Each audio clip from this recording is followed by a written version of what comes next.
First time having a turbo. Are you kidding me? What are you doing here, dude? It's gonna sound like a Subaru because you're gonna have the big unequal length exhaust. No, don't put that on me. Excuse me? It's a little pencil shaped, but it works in the end. Why did we select this turbo for this engine setup? Yeah, basically we have the largest frame turbo, Okay. the smallest turbine wheel. Put it in very simple terms. Turbo that can flow and a compressor stage that can give you the power like Mike Tyson.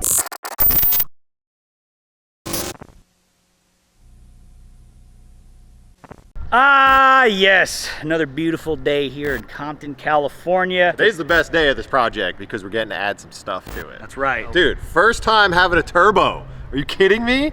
This is an exciting day. And it's crazy because of this motor, you get to run not just any turbo, but you get to run some massive stuff on this thing. Some like large frame turbos. Exactly. So here's the deal. We're gonna get into that, and actually we've got our boy Tim here from Garrett to do some explanation for you guys. Because Zach, as we all know, extreme guy, right? He just wants to put the biggest turbo ever on it. And I told him, I was like, you actually have to be very scientific about what you want to do because there is such a thing as too big of a turbo for your application. And what you don't want is something that's so laggy that it sucks on the street, or you know, it's an automatic, I don't have any experience there. You don't want it to fall out of boost in between gears. Like, you need something that's going to flow for what your application is, your horsepower, goals, all that stuff. So Exactly. luckily, Tim and Garrett, they're located like right up the block. So we Yeah. just drag them in here and make them explain it. Are you hitting curls with hot sides, bro? Hey guys, what's up? I brought some turbos today. Right off the bat, what are you doing here, dude? What do you, look, this, by the way, this is Tim from Garrett, and yeah, he's here to help. Now look, here's the thing. That seems pretty big, I guess, in like relative. This is a 6-inch inlet. What is this, a 5-inch outlet? 5-inch outlet. That's massive. Yeah, but here's the thing. With this, I'm only going single turbo. Didn't want to run twins because I wanted the exhaust. Here's the thing. I love the sound of chop in V8s, but most of the time, if dudes are running twin turbos on them, they're not doing any crossover in the exhaust, or it just takes a lot more. It just kind of kills the sound. So I wanted to have something that still sounded nasty, made a lot of power. You want to know your favorite part about that? What's that? When you run a single turbo on a V8, you usually place it on one side, right? You're gonna put it off to the side. Yeah. So what you're gonna do is you're gonna create an unequal length exhaust, which is gonna give you a really unique sound, which is very true to what you love. Don't say it. Don't put that on me. It's gonna sound like a Subaru. No. Because you're gonna have the big unequal length exhaust. No, it won't. It actually have more chop because when you have an unequal, like when you got a V8 The only way to solve and it's not that equal. is you take the turbo, mount it right in the center. Think so? Yeah. Just rear mount radiator in a street car? Yeah, dude. This guy's out of his mind. So yeah, I've set this whole rig up so Tim and I can kind of go over this. Actually, Tim is gonna explain through all of my dumb questions. We want this to work, and I want you guys to be able to learn something. And so we're gonna figure out how to do this together. Let's talk turbo science here. So obviously there's a lot that goes into it. A lot of things like fluid dynamics, which is like one of the hardest maths there is, but it doesn't have to be. So how do we do this right?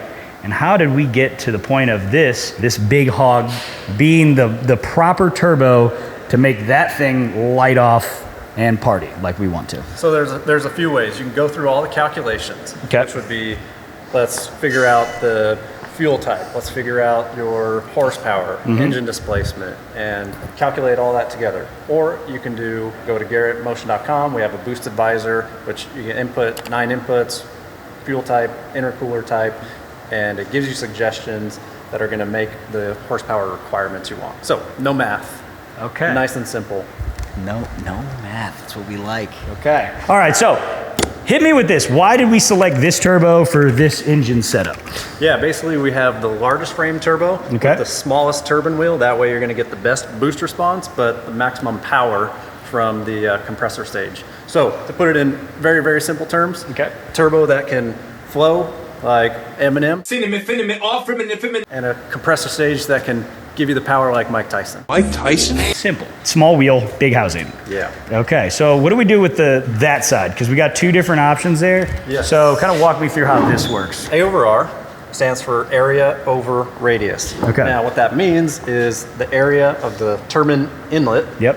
divided by the radius of this compressor wheel. It's just a calculation. Really what it means is the bigger the number, the larger the air passage inside of this. So we have 2 here. We have a 1.39 and we have a 0.9 0.96. Okay. When it comes to spool, you want to choose the 0.96 for better spool, and that moves your power band down in the RPM range. Okay. If you're looking for maximum power, you want that big dyno number, or you have a really large engine displacement, then you go with the 1.39. That gives you more power on the right side of your RPM range. I see. So if we had to guesstimate, because obviously we don't know because we're not running it, right? But like if you had to guesstimate kind of like where does power kind of max out with that, the smaller one, comparatively to this bigger one? So Or is that complicated? There's a few things, because we have to have like back pressure sensors to really be able to understand that. So you need time on the dyno to really see how the engine breathes and how efficient the engine is with all the boost coming through it. So is the engine getting rid of all that, or is it creating more and more back pressure?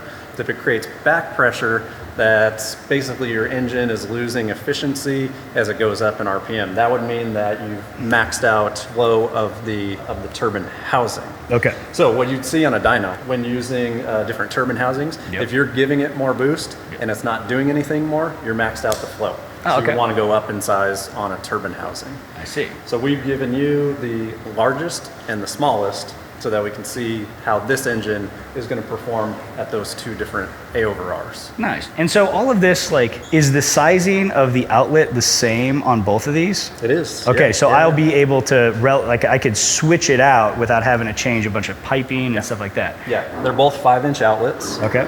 They're both T6 inlet flange, so big 4-bolt T6. The way we design these is that anyone would be able to swap them out, and they still have the same overall widths and heights, so that it's easy to interchange those without having to redo a bunch of stuff on your car. Nice. Okay. And that's why this boss, these threaded bosses, stick out so much more on the small one, because really, like, when you look at, you can tell that this is the large one because you do have more material. On the smaller one, you have the bosses that stick out. So if you did have supports that came off the frame to support the turbine housing, because this thing is pretty heavy, these will still bolt right into place, giving you the same support points. Nice. I mean, that's dead on. Okay.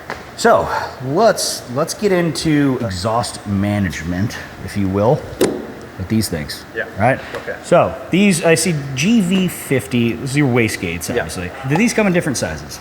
Yeah, so we do 3 sizes, 40, 45, 50. Okay. For the larger engine applications, you're just going to want to go with the bigger wastegate. Okay. That allows better control, higher volume of flow coming out of the exhaust manifold, and allows this to flow enough air, because you have such a large engine, to control the turbo speed.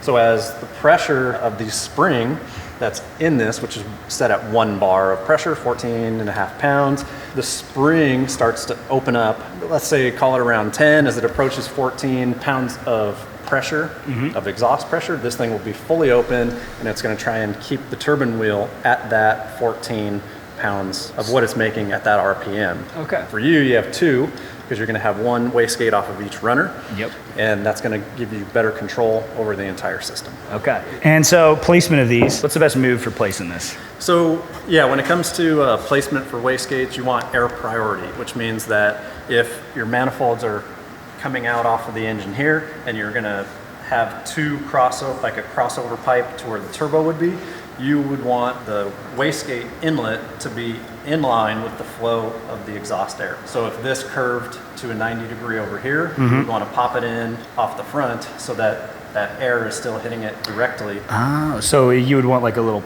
right at the 90 basically, so it's like coming straight into there. Yeah. Oh, okay. If you have it at a 90 degree to any of the flow, you won't have the best flow priority, which means that the wastegate could have boost creep if the air is flowing this way. Yep. But this is where it needs to come in. Yep. You're not giving it the right flow path. Gotcha. Okay. Dude, well, I appreciate you answering all the dumb questions here, but, you know, I hope that you guys were able to learn something from this. And obviously, if you want to, know more, or you want to like map out what size turbo you need, they have all that stuff on their website, GarrettMotion.com. And yeah, what's the math, the beep boop thing called? Boost Advisor. Boost Advisor. Yes. Okay, that's a way better name than beep boop thing.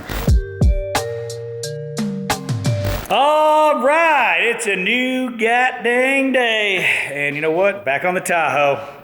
Sean's here, of course. We got a bunch of the boys acting like jabronis in the other room here, but we're getting shit done. Now look, we did all of this stuff, so we can just erase this because we ain't got to do it. Okay? Now, we're gonna do a couple things. Now, we got went and ordered a bunch of parts, so we went and got a bunch of new ball joints, inner and outer tie rods. We still need to get lowering keys, front shocks, brakes, all that stuff. A flex plate, we're trying to figure that out because nobody has anything branded for aftermarket yet for this motor. So that's interesting. So sorry for this interruption in the middle of the episode, but I figured it out on the flex plate deal. So I figured I would give you those part numbers that you're gonna need if you wanna bolt up a Ford 7.3 liter Godzilla motor to a 4L80E transmission with a 6-bolt 4L80 converter. So here's what you need. Luckily, I found this part number.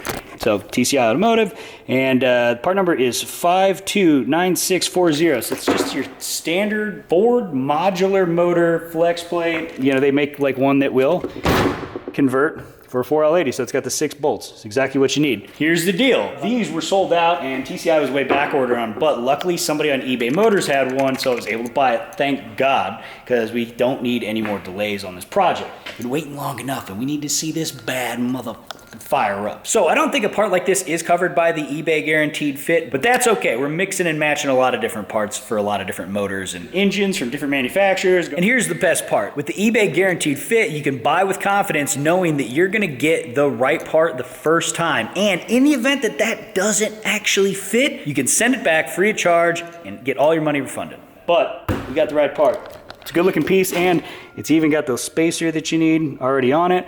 So yeah, rock and roll, baby. eBay Motors saves the day again. But did get the starter. Oh shit, I gotta order the hub assemblies. That's gonna be really important because those are absolutely blown out. So today, here's what we're gonna do. Put the power steering box, throw the motor back in. What else we gotta do? Oh, yeah, front diff. Look, we're gonna do these things right here, and then you know what, if we find out some more, we're gonna write it down, we're gonna put it on the list. Okay, we're about to put all this stuff back in. We got a new quick ratio box. Gonna put the new Hitman arm on that, the new diff in with its little mount guy, and then this idler arm. Then we're gonna put the engine in. Let's get to work.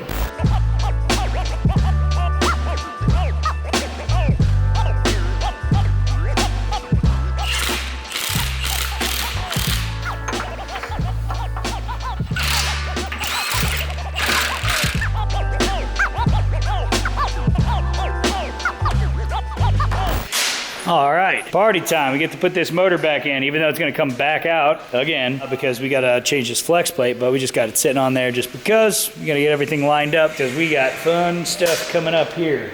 Basically, we gotta get the all the exhaust built out. So we got the new steering box, diffs in. Looks good, looks good.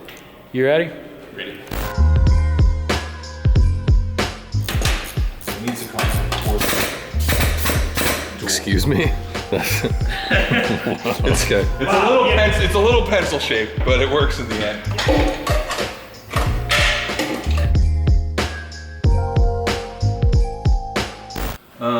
So the trans is not mounted, or it is mounted? It is mounted. You bolted it and everything? Mm-hmm. My recommendation would be unbolt the trans, position the engine, and then bolt the trans in, because you have once the engine's in, you got 3 bolts on either side. You only have 2 bolts on the trans, or 4 bolts.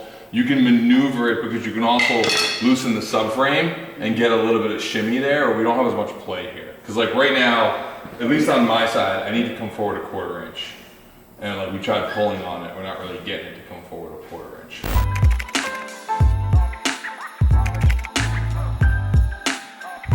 Yay! We got it in. You know what? It's cool. I didn't think that this was gonna fit in, but it clears just. It's tight, but it fits. Like if the engine ever comes out again, I would definitely hit that with a ball peen just in case, but you're probably fine. All right, so engine's back in. Now we can come and have Johnny Branch come through, make some sick turbo headers, and figure out where we're gonna mount it. I was thinking it was supposed to be mounted here because, you know, we'd have that coming down through there, but I don't know. If he can fit it with the steering box and all the brake stuff over here, I mean, it might be easier, but I don't know. He's the magician with that shit, so let him deal with that. Right here, just this alone, 116 pounds. Crazy. Let Look at this side though. That's your hub bearing shouldn't be giving you the Glut 3000. This is the Texas Speed Titan intake for the Godzilla.